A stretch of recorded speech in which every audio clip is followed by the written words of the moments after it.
Team India के head coach Gautam गंभीर के लिए आगे की राह बहुत आसान नहीं लग रही है, या यूं कहें गौतम गंभीर की नौकरी को खतरा है।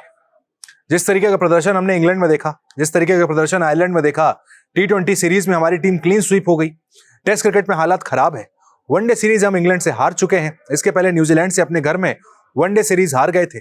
कब तक वो 2 ICC ट्रॉफी जो है उसे हम दिखाते रहेंगे? ओवरऑल भारतीय क्रिकेट में प्रदर्शन भारतीय टीम का खराब होता जा रहा है। ऐसे में अब गौतम गंभीर पर सवाल उठे हैं। एक रिपोर्ट में यह भी तक दावा किया गया कि कुछ सीनियर खिलाड़ियों ने BCCI में और कुछ एक्स क्रिकेटरों से गौतम गंभीर के बारे में तमाम बातें की हैं, या यूं कहे कि शिकायत भी वहां पर की गई है।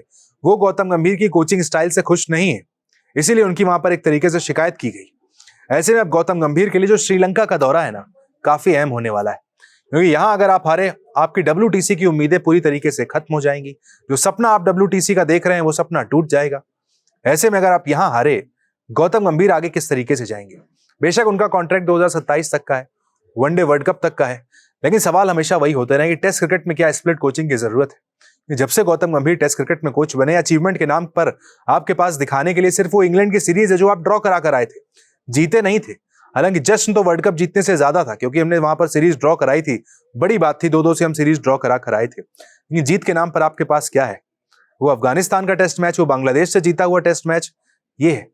न्यूजीलैंड से आप घर पर हार गए, और साउथ अफ्रीका आया, घर पर क्लीन स्वीप करके चला गया। बॉर्डर गावस्कर ट्रॉफी आप ऑलरेडी ऑस्ट्रेलिया में 3-1 से हारे ही थे। ऐसे में गौतम गंभीर टेस्ट कोचिंग के लिए क्या बिल्कुल सही इंसान है? सवालों के घेरे पे। इस रिपोर्ट में यह तक लिखा गया है कि गौतम गंभीर हार के बाद जिम्मेदारी नहीं लेते हैं। खिलाड़ियों पर दोष मढ़ा जाता है, सेंटर ऑफ एक्सीलेंस पर दोष मढ़ दिया जाता है कि भाई खिलाड़ी फिट नहीं थे, आपने हमें दे दिए। कई दफा सिलेक्शन कमेटी पर दोष वहां पर मढ़ दिया जाता है, लेकिन गौतम गंभीर अपने ऊपर वहां पर चीजें नहीं लेते हैं। बेशक एक पैशनेट खिलाड़ी है, शानदार खिलाड़ी है, उनका करियर शानदार रहा, लेकिन कोच के तौर पर हमने देखा बहुत ज्यादा सक्सेसफुल गौतम गंभीर नजर नहीं आते।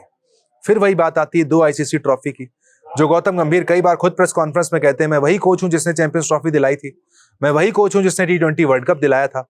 तो आप वही कोच हैं जिसके अंडर में भारत अपने घर में 2-2 क्लीन स्वीप हो गया सीरीज टेस्ट क्रिकेट में, जो आयरलैंड से हार गया, जो इंग्लैंड में जाकर T20 सीरीज हार गया, आप उसी कोच हैं। ये जिम्मेदारी भी आपको वहां पर लेनी होगी। ऐसे में जो श्रीलंका के 2 टेस्ट मैचेस हैं, कहने को तो छोटी सी सीरीज है, सिर्फ 2 मैचेस हैं, लेकिन एक तो WTC का फेट डिसाइड हो जाएगा कि भारतीय टीम क्या WTC में आगे जाएगी, और दूसरा गौतम गंभीर क्या कोच कंटिन्यू करेंगे टेस्ट के तौर पर। क्योंकि देखिए, सेंटर ऑफ एक्सीलेंस के जो हेड है VVS लक्ष्मण, हाल में जिम्बाब्वे में टीम लेकर गए, 3 मैच थे। हालांकि जिम्बाब्वे जैसी टीम थी, लेकिन हम वहां पर डोमिनेंस के साथ खेले, लग रहा था कि वर्ल्ड चैंपियन टीम वहां पर खेल रही है। टीम का माहौल अच्छा देखने को मिला, काफी बेहतर चीजें वहां पर खिलाड़ियों के बीच और कोच के बीच तालमेल देखने को मिला। गंभीर से देखिए, निजी दुश्मनी किसी की नहीं है। गौतम गंभीर शानदार इंसान है, अच्छे खिलाड़ी रहे, लेकिन टीम के माहौल के लिहाज से क्या एक सही माहौल टीम में बन रहा है? क्या गौतम गंभीर सभी खिलाड़ियों को वो सिक्योरिटी देते हैं? सोचने वाली बात है। इसीलिए वजह से अक्सर उनका विरोध होता है। हम सब ने देखा, बड़े सारे लोग उनके इस्तीफे की भी मांग करते हुए नजर आए थे। जब स्टूडेंट प्रोटेस्ट चल रहा था जंतर मंतर पर, लोग कह रहे थे गंभीर का इस्तीफा भी हो जाना चाहिए। इस तरह की बातें भी वहां पर कही गई। वो आक्रोश, वो गुस्सा गौतम गंभीर के प्रति देखने को मिला था। ऐसे में इंतजार है अब सिर्फ BCCI की उस रिव्यू मीटिंग का, जिसका वादा देवजीत सैकिया ने किया था। इंग्लैंड में जब हम सीरीज हारे, आयरलैंड के बाद 2 बैक टू बैक सीरीज हारे, उसके बाद ऐलान किया गया था एक रिव्यू मीटिंग की जाएगी, जिसमें T20 कैप्टन श्रेयस अय्यर होंगे, गौतम गंभीर होंगे, और BCCI के अधिकारी वहां पर उनसे बात कर रहे होंगे। तो इंतजार है उस रिव्यू मीटिंग में क्या फैसला किया जाता है। क्या गौतम गंभीर को बताया जाएगा कि भाई देखिए, 1 साल पहले हम जितना भरोसा करते थे, जो आप मांगते थे, सपोर्ट स्टाफ और जो आपकी डिमांडें होती थी, हम सब पूरी करते थे, लेकिन रिजल्ट उस तरीके के नहीं है, हम उतना भरोसा आप पर नहीं कर पा रहे। तो जो भी अपडेट होगा BCCI की रिव्यू मीटिंग का, आप तक हम जरूर देंगे।